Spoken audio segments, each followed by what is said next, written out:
নমস্কার। আজকে হচ্ছে 2nd আগস্ট 2025 শনিবার। সারাটা দিন কেমন যাবে আপনার রাশি অনুযায়ী চলুন তাহলে জেনে নিই। অবশ্যই তার আগে বলে রাখি, আমার এই প্রোগ্রামটা যদি আপনাদের ভালো লাগে অবশ্যই লাইক করবেন, শেয়ার করবেন। একটাই রিকোয়েস্ট আপনাদের কাছে, কারণ আমার এই বাস্তব ভিত্তিক প্রোগ্রাম, এই যে সারাটা দিন কেমন যায় অবশ্যই তার সাথে আমি উপচার দেবো এবং শুভ রং শুভ কালার দেবো। চলুন তাহলে জেনে নিই। বৃশ্চিক রাশি।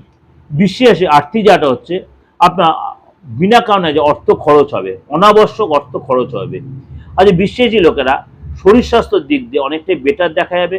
বিশ্বাসী লোকেরা আজকে যারা সাহিত্য বা লেখা এই ধরনের কোনো কাজের সাথে জড়িত আছে তাদের কিন্তু আজ ডেভেলপ হবে। আজ ভালোবাসার ক্ষেত্রে আপনার রিলেশন যথেষ্ট ভালো, রোম্যান্স যথেষ্ট হবে এবং আজ বিশ্বাসী লোকেরা পরিবারের সাথে আজ আনন্দপূর্ণ সময় কাটাবেন। আজ বিশ্বাসী লোকেদের মানে কথাবার্তার মধ্যে সংযম রাখতে হবে এবং আজ যে কোনো পরিস্থিতি আপনার আজকে কন্ট্রোল রাখতে নিজেকে, মাথা গরম করে ঠান্ডাভাবে ম্যানেজ করার চেষ্টা করবেন। আজকে কি করবেন, বাড়িতে শ্যামা তুলসী গাছ পুঁতুন, সেটা আপনার জন্য খুব ভালো হবে। শুভ সংখ্যা হচ্ছে 6, শুভ কালার হচ্ছে আপনার জন্য লাল।